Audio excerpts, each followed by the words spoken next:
tenemos ahora? ¿Cuál es nuestro invitado? ¿Qué profesión u oficio tiene? ¿A qué dedica el tiempo libre? Con nosotros Cristian Vargas, abogado, postulante a fiscal nacional. Todavía usted podría verlo como fiscal nacional, porque la Corte Suprema podría incluirlo, la quina, que va a ir a la tercera, que es la vencida, no sé. Gracias, Cristian Vargas, por venir a estar esta mañana con nosotros en La Voz de los que Sobran. Hola, muchas gracias por invitarme. Gracias a ti también. Ahí, si quieren mandarnos, ¿de qué vamos a conversar con Cristian? Una agenda apretadísima, llena de cosas. Exactamente. Queremos aprovecharnos de él un poco, sí, es que ya y conversar sobre este tema del nuevo IVA a los servicios, partir con eso, que ha sido un tema que a muchas personas les ha importado, digamos, en estos días, se entiende poco, quiénes son los que van a pagar estos más, días, porque a partir del 2 de enero hay algunas actividades grabadas con IVA que antes no estaban grabadas con IVA. Y eso es un tema que hay que conversarlo con Cristian, que es experto en el tema. Así que si te podías acercar al micrófono, me dicen eso. Ahí. Cuéntanos. Claro, se aplicará la ley 21.420, que fue publicada el 26 de julio del año 2022 y que cambia la definición de servicios e incorpora exenciones de IVA a las sociedades profesionales y los servicios médicos ambulatorios. Sí. Muchas gracias, Cristian, por venir. Cuéntanos a grandes rasgos de qué se trata la ley, por qué se cambió exacto y a quiénes afectaría más directamente. A ver, mira, esta modificación legal a la ley sobre impuestos a las ventas y servicios se hizo con el propósito de financiar directamente la pensión garantizada universal. Ese fue el objetivo. Es una de las medidas, no es la única, pero es una de las medidas de la ley 21.420. Hubieron otras también.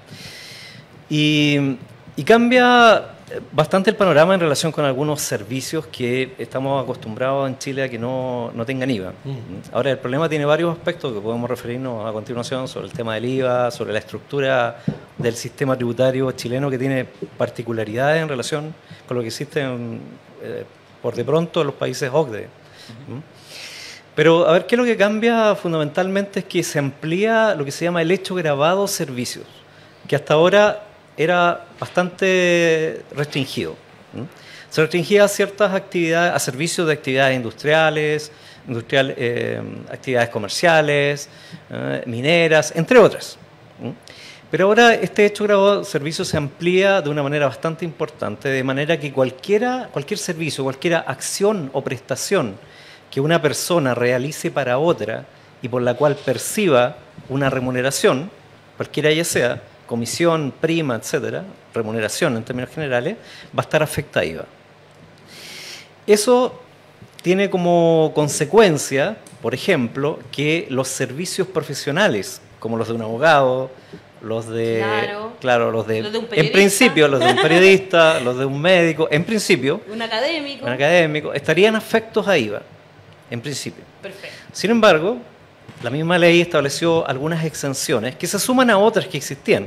Porque hay que decirlo también que la ley sobre impuestos a las ventas y servicios tiene un catálogo que no es tan menor de exenciones.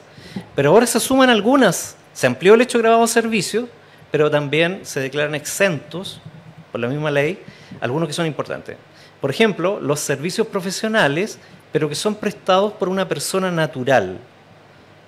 Por ejemplo, el caso de este mismo abogado, médico o periodista que presta servicios él como persona natural. En ese caso va a seguir estando exento de IVA, no va a pagar IVA. O sea, pagaría si es que, por ejemplo, a lo mejor se asocia con otro y hace una sociedad de prestación de servicios. Claro, si tiene, por ejemplo, una sociedad... ¿Pero una EIRL no pagaría? Sí pagaría. Sí pagaría. Una sociedad comercial, aunque sea para prestar servicios profesionales, por ejemplo, que son muy comunes, una sociedad por acciones, una SPA, o una empresa individual de responsabilidad limitada, si presta servicios profesionales, actualmente con la normativa actual, que va a entrar en vigencia el 1 de enero próximo, va a quedar afecto a IVA. Perfecto. En cambio, si esos mismos servicios son prestados por una persona natural, claro, en ese caso va a estar exento de IVA. Pero además se suma otra situación, y es Mira, que la qué ley, interesante. claro, la ley declaró exentos también de IVA, estableció la exención de IVA para los servicios profesionales que son prestados por sociedades de profesionales. Ya. ¿Ya? Hasta aquí, sin, lamentablemente, definir lo que se entiende por sociedades de profesionales. Entonces, eso ha generado una polémica Claro. jurídica también, porque ha sido impuestos internos, el Servicio de Impuestos Internos quien ¿Interpretó? interpretando las leyes tributarias. El director tiene facultades para interpretar administrativamente las leyes tributarias. Sin embargo, esa interpretación nunca puede llegar, digamos, a establecer hechos grabados o exenciones. No puede ser tan extensiva como eso. Porque Porque no- esas son materias propias de ley. Exactamente. En virtud de un principio antiguo que se No- conoce de no es principio parlamentario, po. de reserva legal, Sí. o de legalidad de los impuestos. ¿Ah? Que ocurre lo mismo, por ejemplo, con los delitos o sanciones, que no Claro. pueden estar establecidas por vía administrativa, por ejemplo, por alguna autoridad administrativa, ni siquiera por el presidente de la República, sino que tienen que ser establecidas por ley, en base a este mismo principio de legalidad.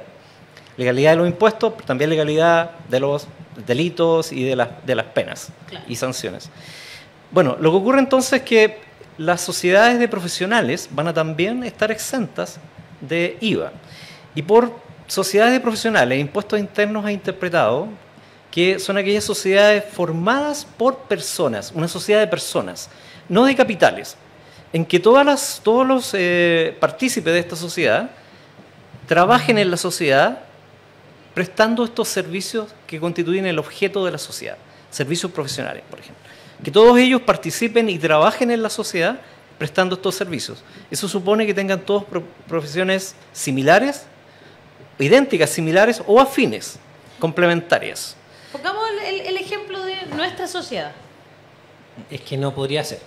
No, Esto ¿no es es una cierto? no, para nada. Esto es una sociedad de comunicaciones, no una sociedad de profesionales. No, un grupo de abogados que se asocian para tener algo en Es común. el caso más típico, o El una grupo sociedad de médicos. arquitectos, médicos, por Arquitectos, ejemplo. claro. Arquitectos, médicos, ingenieros, Sí. que hay muchas sociedades Pero profesionales entonces, de... no, por ejemplo, si nosotros, por poner un ejemplo, si nosotros tres fuéramos los tres periodistas, somos los tres dueños de nuestro medio de comunicación, Mm. No, no cabríamos dentro de eso. no, porque estaríamos es otra la estaríamos naturaleza del potenciando servicio, ¿no? un medio Claro. de comunicación. Que tiene que ser en la prestación de servicio de esos profesionales. Sí. Arquitectos, Una ingenieros. agencia de periodistas puede ser. Es que también la agencia sale del rubro. Tiene que ser solamente prestación de servicios Profesionales. profesionales. Uf, Claro. qué nervio, ya. Sí. Ahora, Los abogados Difícil, no igual. es ajeno porque es muy común. es muy común, claro, que los abogados forman una sociedad entre abogados y cada uno de ellos participa en la sociedad prestando servicios profesionales.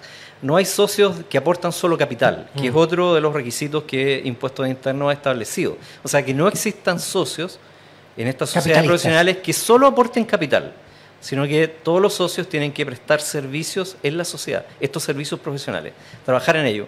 Desde luego pueden tener también personas que colaboren, La trabajadores, secretaria, el empleados. contador, Exactamente, que- el junior, Claro, el claro. procurador. Claro, por ejemplo, Estoy poniendo ejemplos, en las ¿no? sociedades de abogados, claro, es muy común que hayan personas que prestan servicios afines O en la de o médicos, no complementarios. sé, en la secretaria, el Asistentes asistente, o enfermeras, por enfermera, ejemplo. o los dentistas, por ejemplo, también, Los la dentistas, ayudante, ¿cachai? Pero tiene que dedicarse a ejercer la profesión por la cual se constituyeron. Perfecto. Claro, ahora, esa es la situación. Y eso también genera, digámoslo, algún grado de discusión o de objeción, porque ¿qué es lo que ocurre acá? Que unos mismos servicios profesionales prestados por un tipo de sociedad van a estar exentos cuando se prestan por sociedades profesionales. Sin embargo, cuando se prestan por otro tipo de sociedad, los mismos servicios profesionales, por ejemplo, una sociedad por acciones o una claro. sociedad anónima cerrada, van a estar afectos a IVA. Sí, claro. Entonces se generan los hechos, una situación ahí de disconformidad, digamos, y que no tiene mayor explicación en realidad. Pero ¿qué tipo de sociedad tienen que tener los profesionales? ¿Sociedad o compañía, me dice? No, sociedad de responsabilidad limitada sería. Ah. Una Claro. sociedad de personas. Ya. Una sociedad de personas. No podría ser una sociedad de capitales. No. O sea, Impuestos Internos en Solo- su interpretación ha excluido las sociedades de capitales. No obstante que el punto pues, es dudoso y discutible. Sí. ¿Ah? Es discutible. Si es sociedad de personas, ¿qué pasa con el sueldo patronal y todo eso? No, pueden tenerlo, digamos. Pueden tenerlo porque pero igual son- te limita a que tiene que un sueldo patronal llega a una cierta y entonces después todo utilidades. Igual Claro. te friegan, po. Claro. claro. O sea, pero las sociedades profesionales bien pueden tener, asignarse un sueldo, desde Sí, luego, sí. una remuneración mensual, cada uno de los partícipes, por ejemplo, si es una sociedad de ingenieros que presta servicios de ingeniería, profesionales ellos, cada uno, obviamente la sociedad puede pactar, asignar una remuneración mensual, independientemente de las utilidades que puedan generar y que puedan distribuirse anualmente, digamos. Sí, sí. ¿Ok? Oye, preguntan por los peluqueros. Es que lo que pasa es que, claro, dice Alex Tirado, dice, consulta, ¿los peluqueros se consideran como ¿Están prestadores grabados de servicio? servicio? Sí, pero siempre han estado grabados de servicio. Los Siempre peluqueros. han estado, Siempre siempre han han estado, sí, grabados, pero digamos que, claro, cualquier acción, así, ese ejemplo o cualquier otro, digamos, de servicios profesionales o de Ajá, oficios, claro. van a quedar afectos a IVA, cualquiera sea ese servicio. Cualquiera. Sea, ¿ya? Salvo las excepciones que hay, que son exenciones tributarias y que están establecidas en la misma ley. Por ejemplo, bueno, ya dijimos los servicios profesionales cuando se prestan por una persona natural. Claro. ¿Ya? Entonces, en ese caso, por ejemplo, un peluquero que presta un servicio profesional, él como persona natural, no estaría afecto a IVA. Claro, ¿Ya? claro. Lo mismo un dentista, lo mismo muchas personas que prestan ellos servicios como persona natural. Ya, pero si tiene O si se agrupan en una sociedad de profesionales con estas características que acabamos de señalar, o sea, conformada por personas también naturales, ¿eh? No por socios que aporten solo capital, y que prestan ellos mismos también servicios cumpliendo el objeto de esa sociedad. También quedarían exentos de Ya, IVA. pero ahora la gente está preguntando qué se incluyó ahora. Ya, hagamos una listita de las Los cosas veterinarios, nuevas. entiendo, ¿no? Los Que es como veterinarios. los- ¿Cuáles son los que se Los que más han incorporaron? reclamado son los veterinarios. Por ejemplo, claro, lo que pasa es que la lista podría ser muy amplia porque cualquier servicio que tú te puedas imaginar, de tipo profesional o no, de oficios, servicios, digamos, cualquier prestación que una persona haga para otra remunerada estaría afecta. Entonces Claro. ahí es difícil hacer una lista porque la lista podrían ser muchas, digamos, Múltiples, podrían ser pues. Si alguien va a hacer múltiples. aseo a tu casa, Claro. igual te presta un servicio, pues, ¿no?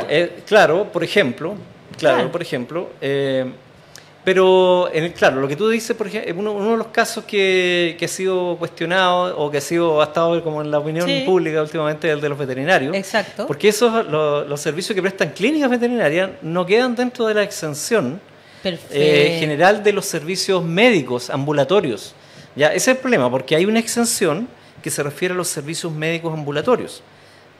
Exención específica, pero esos servicios médicos son de medicina humana, digamos, no de medicina Pero, a ver, yo animal. soy una persona que soy veterinario Mm. y tengo atiendo en mi casa o en un localcito que está ahí, perros, gatos, no sé qué. Él no estaría afecto a IVA, O va a la casa de porque a es una domicilio, persona por natural que ejemplo. presta un servicio. Si cumple esos requisitos, si una persona natural que presta un servicio profesional, entonces no estaría afecto a IVA. Si son 5 veterinarios que Estaría se exento. juntan, 5 veterinarios que se juntan y que prestan servicios profesionales en una sociedad de prestación de servicios profesionales de veterinaria, tampoco.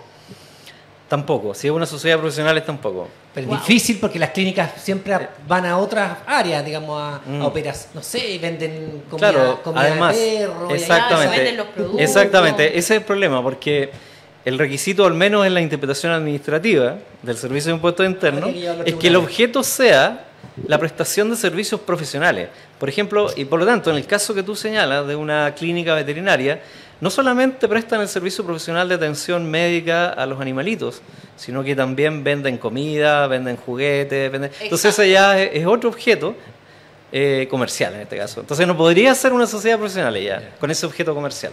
Hassan, tú querías preguntar algo. Ya, el punto... O comentar. No, yo tengo una pregunta, porque, a ver, esto empezó, como dijiste, para financiar la pensión garantizada universal, ¿ya? Que es un costo bien grande en términos de PIB. Entonces, una de las cosas que querían hacer era cerrar una serie de exenciones que está, al final, limitando la recaudación tributaria. Pero con esta forma de hacerlo, existe la posibilidad de muchos grupos de no cambiar nada. O sea, en el caso de abogados que tendrían que en este momento no están pagando IVA, simplemente tienen que empezar a hacer la boleta como persona natural en vez de mediante una sociedad por acciones, por ejemplo, o bufete, y ahí quedan exentos. El trámite ¿Echa administrativo... la ley, echa la trampa? Preguntas. No. Casi, pero que efectivamente el trámite necesario para evitar pagar IVA en eso parece bastante simple.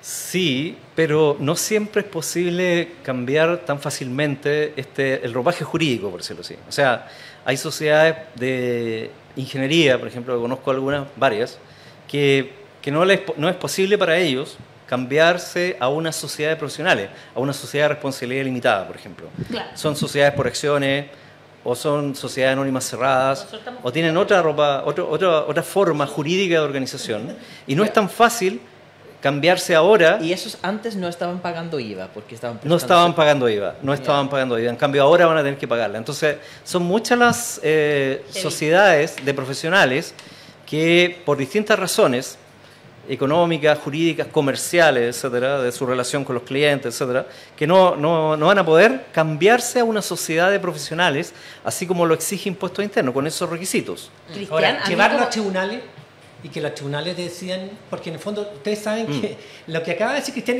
y lo dijo varias veces y le dio énfasis es que la interpretación administrativa que hizo Impuestos Internos. Sí, por supuesto. Pero cualquier cosa puede ser interpretado de otra forma por la Corte Suprema. Yo siempre me Entonces, si tú lo pregunté- llevas y tú demandas o presentan un recurso de protección, no creo que sea la... Pero cualquier forma que llegue a la judicatura y la Corte lo interpreta de otra forma, impera lo que diga la Corte y no lo que diga Impuestos Internos. Como a nosotros en la tele, por ejemplo, Sí. siempre nos obligaban a hacer empresa y pagar, o sea, y nos pagaban el sueldo con factura.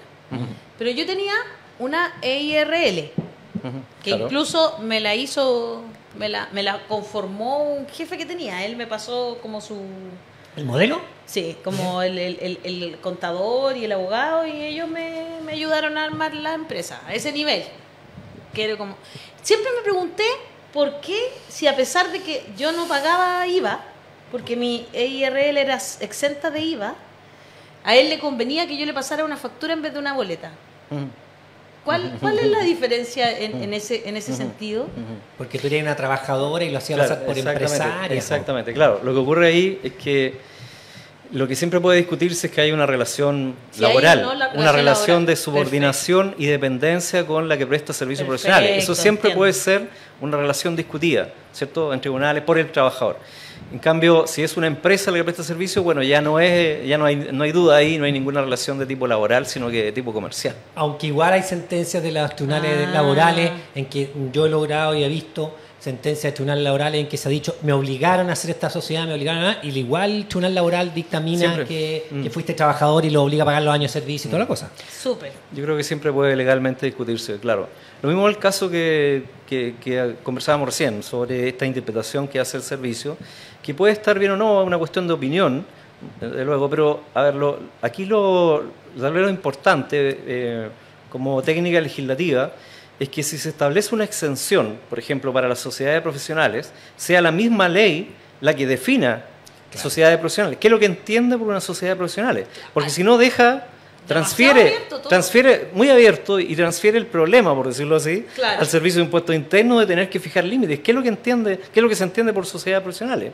Ahora, el director de Impuestos Internos tiene facultades para interpretar administrativamente las leyes tributarias, pero esa interpretación administrativa finalmente solo obliga a los funcionarios del servicio, no obliga a los contribuyentes. Los contribuyentes siempre pueden objetar esa interpretación Claro. cuando se concreta en liquidaciones de impuestos, en la determinación de diferencias de impuestos por el Servicio de Impuestos Internos. O sea, tú puedes reclamarle al propio servicio o ir a tribunales. Y ahí Exacto. Así es. podrían querer ampliar aún más esa definición de sociedades de profesionales para incluir. Claro, podría Otra ser, cosa. podría ser. De hecho, con los requisitos que ahora se establecen, que fueron los que comentamos hace poco rato, ya hay muchas voces en el mundo jurídico, legal, digamos, de abogados, que han cuestionado esa interpretación, la consideran ilegal.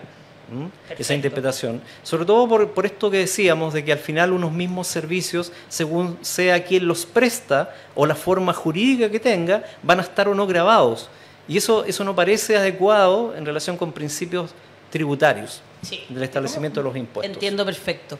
Me parece muy interesante lo que estás planteando, y recuerden que ustedes pueden mandar sus consultas al más 569 91 01 0672, consulta, comentario, observación. Y tenemos, tenemos. un audio de WhatsApp que nos quiere preguntar. Es Mónica Martínez desde Macul. Nos está mandando un audio para que escuchemos. Sí, tú tienes que ponerte los audífonos, Cristian, para poder escuchar la pregunta de esta persona desde Macul. Ahora sí. Buenas tardes, soy Mónica Martínez de Macul. Si una persona es psicóloga y atiende en forma online a su paciente, ¿tiene que pagar impuestos? Ahí está la pregunta. Sácatelo si quieres. Bien.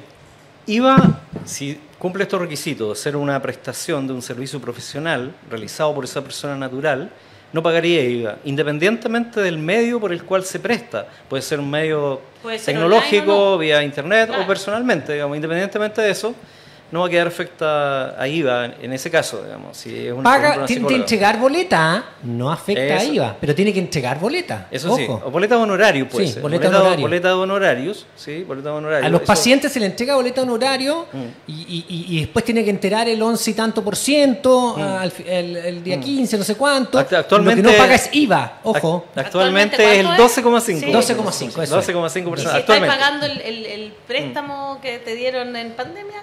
Como 14,5%, claro, una cosa así. Pero, o sea, no cambia situación de pago de boleta honorario, entrega de boleta honorario y después en abril le devuelven si es que no fue tanto, claro, o no sé qué. Así es, pero lo que no paga es IVA, ojo, así son impuestos distintos. Así es.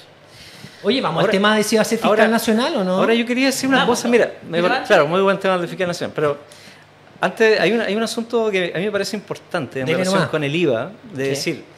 Y es que lo que les decía al principio, lo que ocurre es que nuestro sistema tributario, la recaudación de impuestos recae en forma pesadamente en los impuestos indirectos como el IVA, en los impuestos al consumo. Esa es una cuestión muy diferente a lo que ocurre en la OCDE, los países OCDE en general, en que la mayor cantidad de impuestos es por impuestos a la renta. Exactamente. En cambio, acá los impuestos al consumo representan más del 50%, alrededor del 53% de la recaudación total de impuestos, 53%. Claro. En los países OCDE es la mitad. Entonces, ¿cuál es el problema con eso? Es que el IVA es un impuesto que es regresivo, o puede serlo. En Chile puede ser muy regresivo. ¿Por qué? Porque a veces la gente no tiene plena conciencia de eso, pero cada vez que compra cualquier producto, cualquier bien en el supermercado, en el negocio, compra pan, compra queso, compra mermelada, todo eso tiene 19% de IVA. Entonces, todas las personas más pobres del país, los segmentos más vulnerables del país, contribuyen pagando IVA cuando compran todos esos bienes de sobrevivencia, en el fondo, cuando compran alimentos, cuando compran medicamentos. Increíbles. Todo eso pagan IVA. ¿Y cuál es el problema que tiene eso? Es que la mayor o toda sus ingresos, prácticamente todos sus ingresos al final, terminan grabados con IVA, 19% por esa vía. En cambio, las personas que tienen mayores ingresos, que pueden destinar una proporción, incluso a veces importante, de esos ingresos al ahorro, entonces te fijas, el IVA pesa menos en los ingresos de los sectores, de los mayores ingresos, que en los sectores explicado de menores ingresos. simplecito, el señor Mate, que el día a las 7 de la tarde cuando llega a su casa va a comprar el kilo de pan, paga lo mismo que usted en el kilo de pan, el IVA, que usted, señora, que vive en una población, Así etcétera, etcétera. El señor Mate, el señor Lux, el señor, no sé, pagan lo mismo por el IVA, en el kilo de pan que usted. Por eso que Piñera quiso alzar este impuesto y no los impuestos a las personas, ¿cierto? Sí. Porque este impuesto, esta norma, para que sepan ustedes, la implementó y la presentó y fue aprobada en el gobierno de Piñera. Ojo, no fue el presidente Boric, fue el presidente Piñera. ¿Y por qué? Porque este es un impuesto que grava a todos. Entonces, ¿a quién salvaba? A sus amigos, pues. Quería que el PGU, se fuera pagada con el IVA, que es un impuesto que es regresivo y que en Chile está sobre el resto de la OCDE, pero no importa, que pague el pueblo el PGU al final del día, en vez de subir los impuestos a los más ricos. Mirá, eso lo hizo Piñera. Sí, pero a ver, es definitivamente cierto. Niégalo. Bueno, lo voy a negar. Es cierto, ¿Lo hizo Piñera? es cierto que tiene que subir los impuestos a los más ricos. Sin embargo, es un poco engañoso ese punto sobre el IVA cuando uno hace la comparación que en la OCDE, por ejemplo, la mayoría de los impuestos vienen de impuestos directos y el IVA está muy en segundo plano. Es estrictamente cierto. Sin embargo, si uno mira la cantidad de dinero como porcentaje que sacan los países OCDE de IVA, es bastante similar a lo que saca Chile. La diferencia está en que se saca muy poco del impuesto a la renta, ¿ya? Por eso se da 50%, porque se saca mucho del IVA y muy poco de la renta, de los impuestos a la renta. Impuestos Entonces, directos. lo que dije, el problema real acá la- no es bajar el IVA. El IVA el nivel de IVA en Chile es similar al nivel de IVA en otras partes. El problema acá es que es tan baja la recaudación por impuestos directos, impuesto a la renta, impuesto a los capitales, que entonces se da esa relación, como parece que IVA es el único impuesto Pues que, ya, pero entonces que lo lógico existe. era Pero- subir el IVA o lo lógico era subir los impuestos No, hay que a subir la las dos renta. cosas. Pero se mantiene el problema de la regresividad del IVA, porque Exactamente. afecta en mayor medida a quienes tienen menos. ¿Te fijas? Entonces, ¿cuál sería la solución ahí para que no sea regresivo? Eso, Es ¿cuál que sería la solución? La solución sería, a mi juicio, digamos, es que los sectores más vulnerables económicamente, que todos pagan IVA, y que, como les digo, afecta proporcionalmente en mayor medida sus ingresos Lógico. que respecto de los otros, sean objetos de transferencias de parte del Estado, ya sean Posteriores. dineros o servicios posteriores, de manera que lo que Ah, paguen por IVA se interesante. les compense o incluso se le otorguen mayores transferencias desde el Estado para que de esa manera no sea regresivo. Pero sobre eso, yo diría que en Chile estamos en veremos, porque hay pocos estudios, por lo menos de los que yo he visto. Hay estudios antiguos, recuerdo uno del economista Engel aquí en Chile, Sí, pero es de perfecto. por ahí del año 2011, ¿no? Y no he visto estudios nuevos que determinen esto de la regresividad del IVA. Es decir, que las transferencias que se hagan a los sectores más vulnerables económicamente compensen realmente lo que pagan por IVA. Sí. Eso podría haber sido con un impuesto a los súper ricos, por ejemplo, ¿no? es que son cosas para que se distintas, son hagan. cosas No, sí, lo entiendo. Una pero- transferencia directa a los más pobres. Sí, a veces se habla de manera muy populista de exenciones a IVA, No, ¿cierto? sí, Es un problema acá, dicen hay que bajar el IVA. De ninguna forma hay que bajar el IVA. Lo que ocurre cuando uno No, baja no, el yo- IVA ni es yo que eso tampoco no se traspasa Claro. a los consumidores, sino que los que están recaudando ese IVA, o sea, las empresas, muchas veces se mantienen sus precios, pero entonces eso que antes estaban pasando al Estado, lo mantienen en sus bolsillos. Por eso lo que dijo Cristian es transferencias posteriores, es súper importante. Sí, porque si yo lo entendí, esa, pero me gustó. esa empresa, o sea, persona, por ser de un bajo nivel de ingresos, no paga IVA, permite la ilusión y la evasión porque personas se disfrazan de más pobres para no pagar el IVA. El IVA es un impuesto súper importante porque es fácil de recaudar. Precisamente porque Así es. no es progresivo, porque todos pagan lo mismo. Que después con ese impuesto que todos pagan, se pasa plata específicamente a los más pobres, recompensa ese elemento. Pero que IVA es una parte muy importante de la recaudación y que no se puede sustituir con impuestos más progresivos. Porque si uno trata de hacer eso, al final el problema es que la ilusión y evasión aumenta enormemente. Ahora yo sigo con este problema que la idea de subir impuestos a los profesionales fue parte de una reacción porque una propuesta de justicia tributaria. Los más ricos que tienen empresas pagan a través del global complementario el impuesto al capital al final.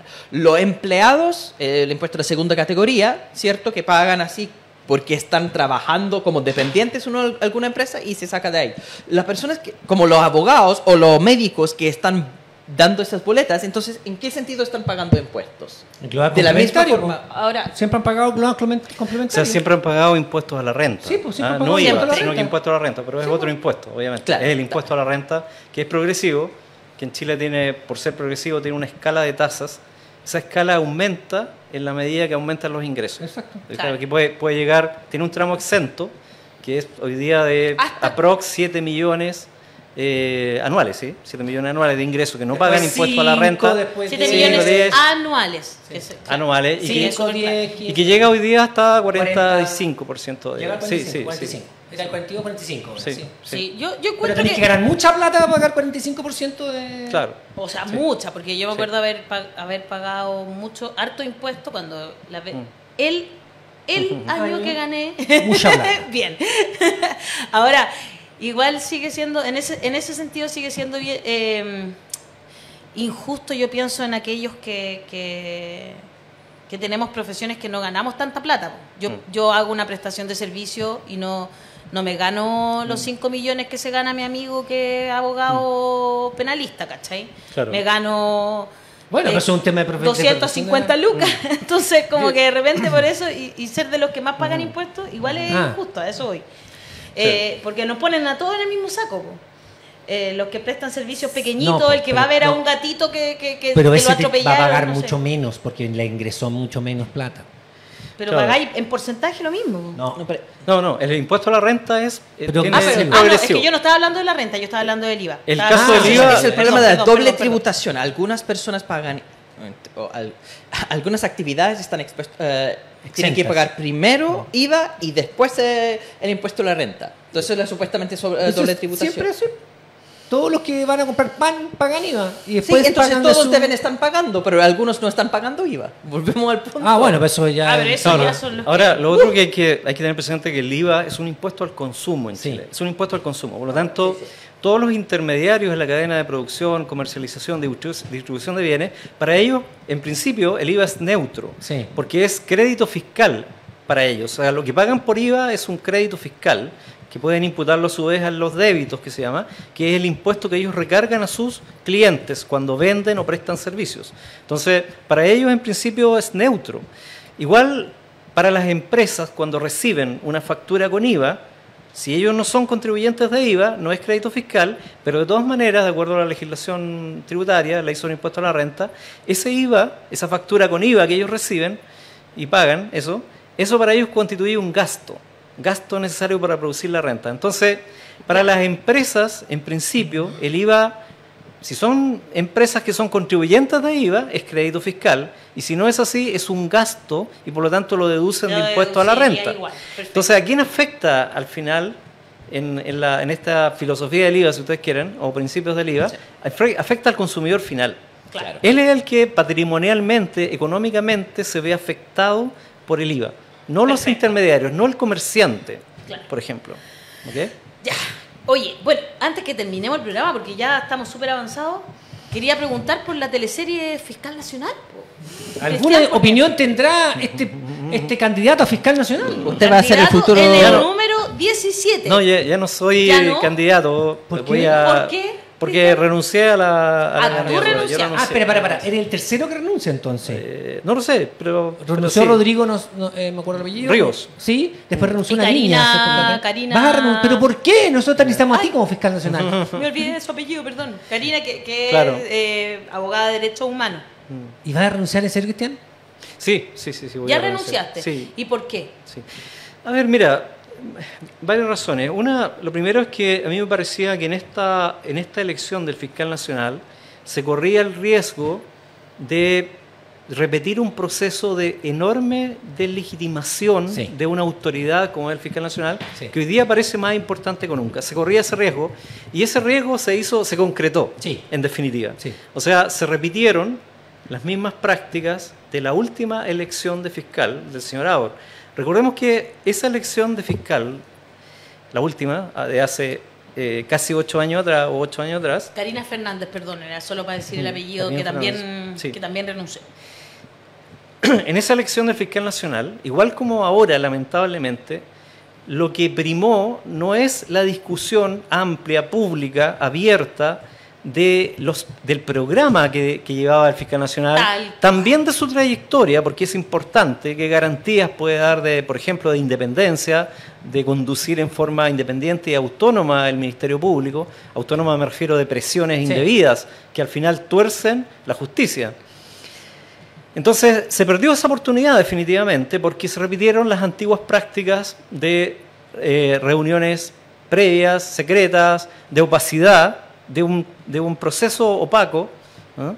En que todos estos temas tan importantes, propósitos, programas del fiscal nacional, trayectoria del fiscal Políticas nacional, criminales. política penal, estrategia del fiscal nacional, Claro. política criminal, eso es lo fundamental, si eso es lo que había que discutir en esto. Exactamente. Política criminal, ¿cuáles son las propuestas? Es muy importante eso, porque el fiscal nacional tiene que fijar criterios de actuación Exactamente. del Ministerio Público, tiene que determinar, por ejemplo, Énfasis. sobre no sé todo en qué. delitos de connotación social, como muchos de los que tenemos en el país hoy día, tiene que determinar criterios, por ejemplo, de salida alternativa de las penas, Sí. o de cuáles son las diligencias que deben efectuarse, las primeras diligencias, etcétera. Políticas sobre cuándo, cómo ejercer la acción penal, etcétera. Todas esas cuestiones fundamentales no han estado en la palestra pública, no se han discutido.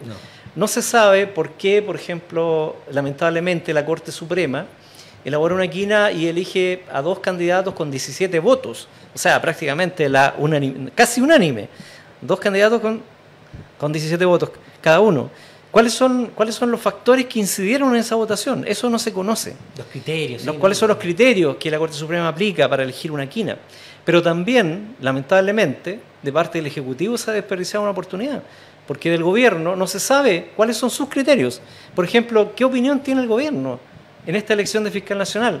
¿Qué esperaba del fiscal nacional? ¿Cuál es su visión acerca de la Fiscalía, del Ministerio Público? Eso por lo menos yo no lo he escuchado. Y además, como que lo que pasa es que todo se ha quedado en puras cosas anecdóticas, hasta como que lo único que he escuchado es defendió a tal, supuestamente sería la continuidad de tal, y no hemos entrado nunca. Yo decía, por ejemplo, la otra vez dio una entrevista Marta Herrera, pero la dio posterior. Claro. Yo lo hubiese escuchado antes, no sé, como que habría cambiado quizás hasta mi forma de verla, mi opinión sobre ella. Como que no se pone el acento en cuáles son los programas realmente que tiene cada candidato para el Ministerio Público. Bueno, eso es lo que yo pienso y que es lo que hemos visto, lo que ha visto la ciudadanía también, y al final una discusión de muy bajo calibre. Exacto. De muy bajo calibre, o sea, una discusión muy menor. O sea, está Iván Moreira ahí diciendo que esto está arreglado más o menos. Claro, por ejemplo.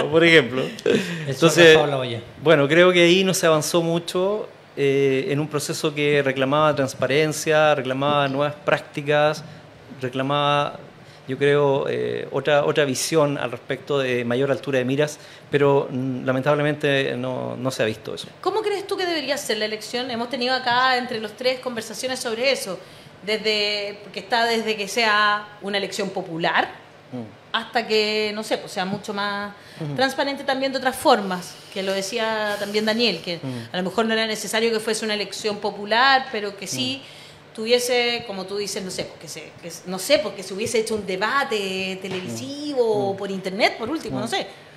Pero, ¿qué te parece a ti? ¿Cómo crees tú la forma de nombramiento, claro. Claro. Mira, yo creo que cualquiera de las formas puede ser. O sea, no descartaría que hubiera una elección popular, eso podría ser, a lo mejor está un poco ajeno a nuestra tradición. Claro. Porque, bueno, también nuestra tradición no tenía el fiscal, hay que considerar eso. El fiscal es una autoridad nueva en Chile, porque recordemos que no hace tantos años atrás, los juicios penales eran juicios de papeles, eran juicios en que había una carpeta, no había una audiencia. Un actuario nomás. Claro. Entonces, bueno, eso significó un gran avance en nuestra evolución legislativa, el establecimiento de un ministerio público, de un fiscal nacional, de una autoridad constitucionalmente autónoma, como el fiscal nacional. Es un tremendo avance legislativo que hubo en nuestra evolución legislativa y constitucional, diría yo. Pero el problema son las prácticas, en definitiva. Yo creo que pueden haber varios modelos de elección, pero aquí hay una cuestión que tiene que ver, yo creo, con prácticas lamentablemente muy interiorizadas, a lo mejor, en la clase política. Exacto, porque los intereses del grupo. Claro, claro, porque cualquiera sea el mecanismo de elección, hay algunos que pueden dar más garantía o menos garantías de claridad, de transparencia, que es lo que hay que buscar, me imagino yo, creo yo, en la elección de autoridades nacionales, transparencia, sobre todo en este tipo de autoridades que tienen a su cargo una cuestión tan importante como es la persecución penal. Pero claro, cuando son los tres poderes del Estado, en definitiva, los que intervienen en una elección como esta, lo que yo creo que debería primar es precisamente la transparencia, no las reuniones privadas, anticipadas, ni negociaciones. Negociaciones, me refiero, opacas, detrás de escena, que los ciudadanos no tienen escrutinio. No tienen escrutinio frente a ellas porque no las conocen. No saben en definitiva qué se negocia cuando se eligen estas autoridades.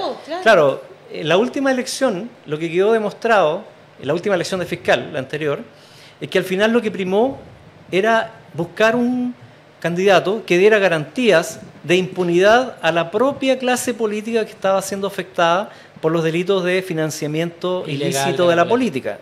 Eso fue lo que primó. Eso es lo que finalmente ocurrió, porque, claro, lo que tú decías, una de las candidatas a fiscal que era, además, una alta ejecutiva, digámoslo así, de la Fiscalía, no fiscal, pero a cargo de decisiones importantes también dentro de la Fiscalía, Ahora dice que lo que fueron a requerir, digamos, para en el fondo, a condicionar el nombramiento, a que se dieran garantías de que se iba a terminar el juicio contra el senador Moreira, claro. de que mediante una salida alternativa al menos, alguien que ya estaba desaforado. Recordemos que el senador Moreira había sido ya desaforado por la Corte Suprema. Y en esas condiciones, en ese escenario, es que la Fiscalía, el Ministerio Público, decide después una salida alternativa.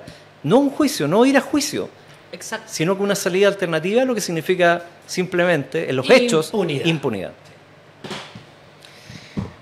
Muchas gracias. Ay, ay, ay. Taxativo. Cristian Vargas. Taxativo, exactamente. Y me parece, mantenemos también esa misma mirada sobre lo que está pasando. Cristian, te agradecemos mucho estar aquí hoy día y haber llegado, haber conversado con nosotros sobre los distintos temas tan importantes para lo que se viene. Y ojalá que pronto tengamos fiscal nacional, pues esta cuestión ya parece chiste ya. Vamos, que ser quién la nueva sabe esquina de hasta la cuándo. Corte Suprema. Vamos a llegar al 2023 y vamos a seguir esperando. Increíble. Ya, señores. Muchas gracias. Se nos acabó el programa. Muchas gracias, Cristian, por estar con nosotros Gracias hoy. a ustedes por invitarme. Y, por supuesto, nos vemos toda la semana.